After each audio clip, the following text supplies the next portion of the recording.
మీ అందరికీ ప్రభు అయిన యేసుక్రీస్తు నామములో శుభాభివందనాలు. ప్రియులారా, ఈ యొక్క సమయంలో దేవుని వాక్య భాగములో నుండి కొన్ని మాటలు మనము ధ్యానం చేసుకుందాం. రోమీలకు రాసిన పత్రిక 5వ అధ్యాయము 5వ వచనం.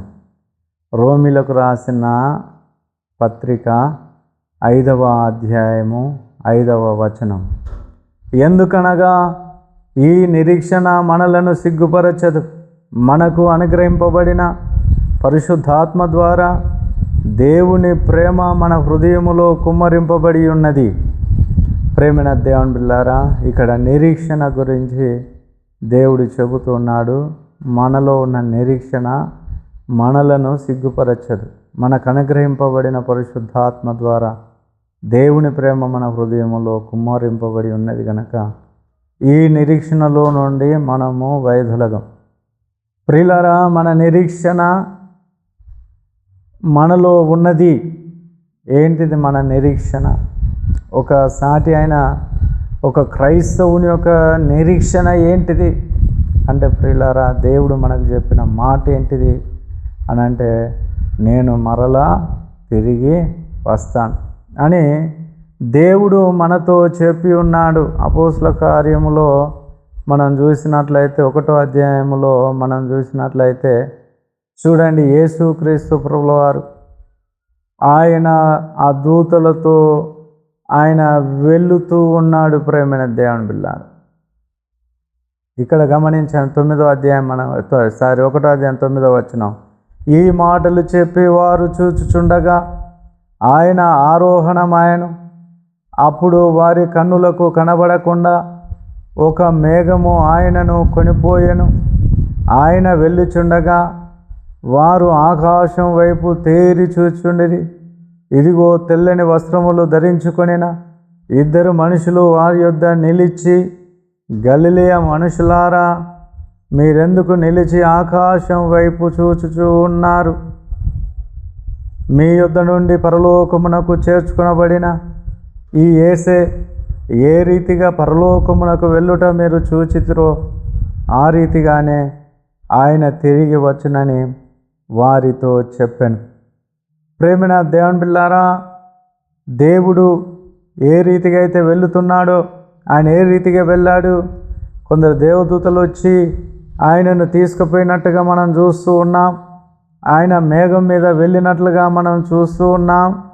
ఆ రీతిగా ఆయన ఆరోహణం అయినట్లుగా మనం చూస్తూ ఉన్నాం. ప్రేమైన దేవుని బిడ్డలారా, ఆ రీతిగా యేసయ్య ఏ రీతిగా అయితే ఆయన ఈ లోకానికి వచ్చి ఏ రీతిగా అయితే ఆయన ఎత్తబడ్డాడో అదే రీతిగా వస్తాడు. అంటే అదే మేఘం మీద ఆయన 2వ రాకడ ఉంటుంది. ప్రేమైన దేవుని బిడ్డలారా, ఆయన రాకడ అలానే ఉంటుంది. తెస్సలోనికలకు రాసిన పత్రికలో మనం చూసినట్లయితే 4వ అధ్యాయము, ప్రియులారా,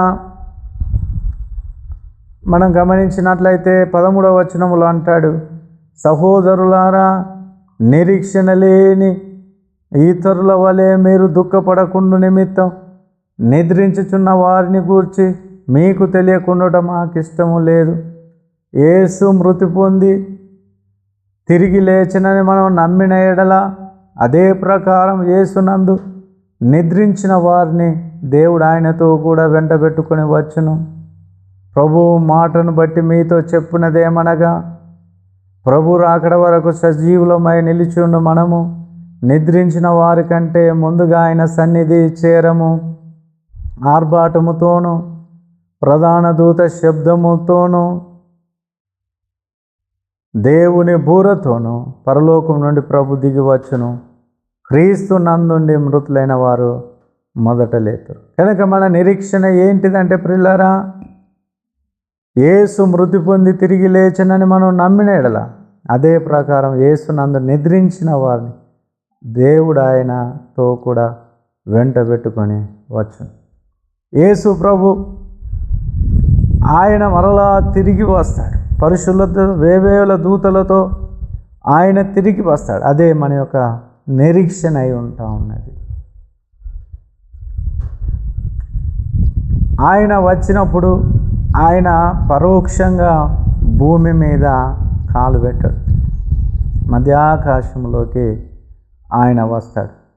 వచ్చినప్పుడు ఆయన దగ్గరికి చేరతారు. ఆయన యందు విశ్వాసం ఉంచినవారు, రక్షణ, మారు మనసు, పాప క్షమాపణ అనుభవం కలిగి, బాప్తిస్మం అనుభవం కలిగి ఎవరైతే ఉంటారో వారు ఎత్తబడతారంటే ఆయన దగ్గరికి చేర్చబడతారు.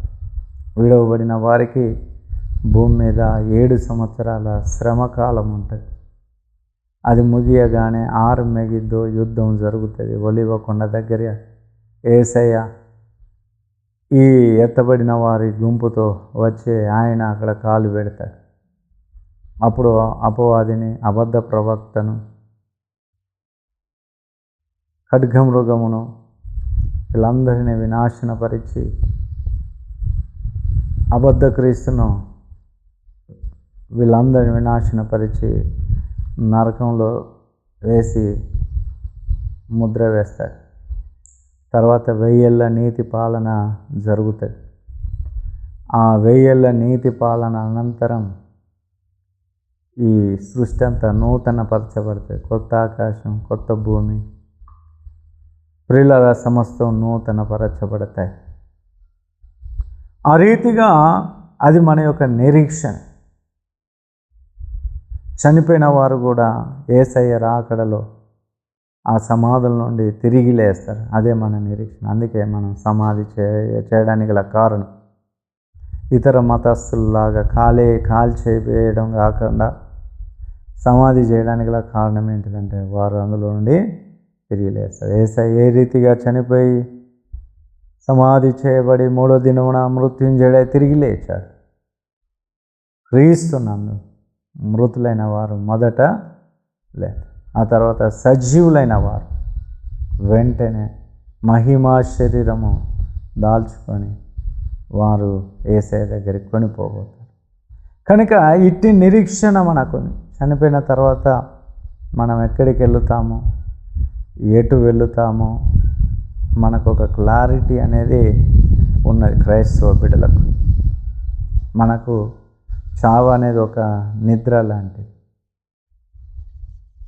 ఇక్కడ నిద్రపోతే పరలోకంలో మేల్కొంటాం. మన పూర్వీకులు కూడా, మన పితరులు కూడా మరణించారు. వారి గురించి కూడా మనం పెద్దగా ఏడవాలి. ఏడిస్తే మనలో విశ్వాసం లేదు, నిరీక్షణ లేదు. వారు దేవుని రాజ్యంలో చేర్చబడ్డారు.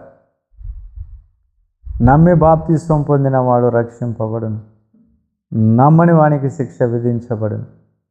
కనుక మనం పూర్వీకులు, మన పితరులు నమ్మారు కనుక వారు పరలోక రాజ్యంలో చేర్చబడతారు. అందులో డౌట్ లేదు.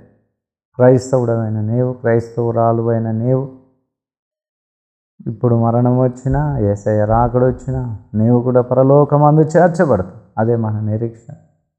ఆ నిరీక్షణ ఎన్నడూ కూడా మనల్ని సిగ్గుపరచు.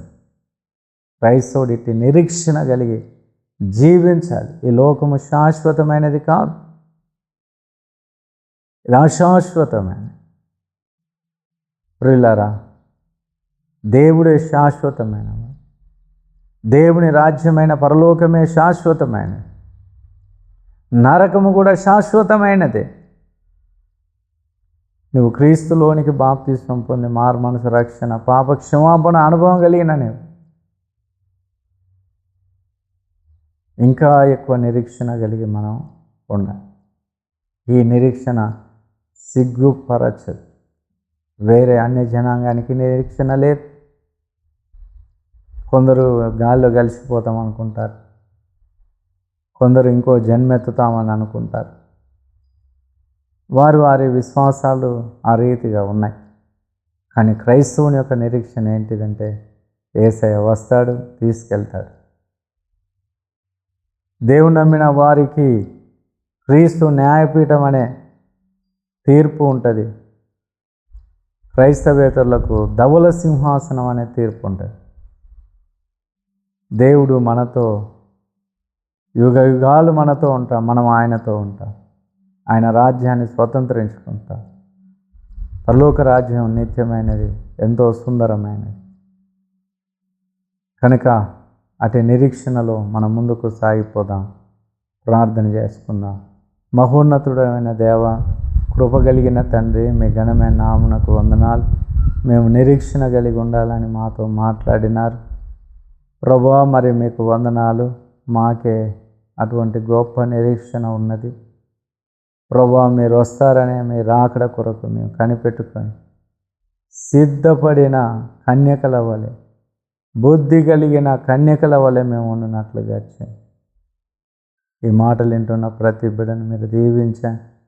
వారి కుటుంబాలను, వారి పిల్లలను, వారి ఆరోగ్యాలను, వారి సమస్తం మీరు ఆశీర్వదించి ఉన్నతమైన దీవెనతో నింపు ప్రభావ. వారి భవిష్యత్తును దీవించండి ప్రభా. ఈ విన్న మాటలు మా వినికిల్లో ఫలింపచేసి నీరుగట్టి నడిపించమని యేసు నామములో ప్రార్థిస్తున్నాము తండ్రి. Praise the lord.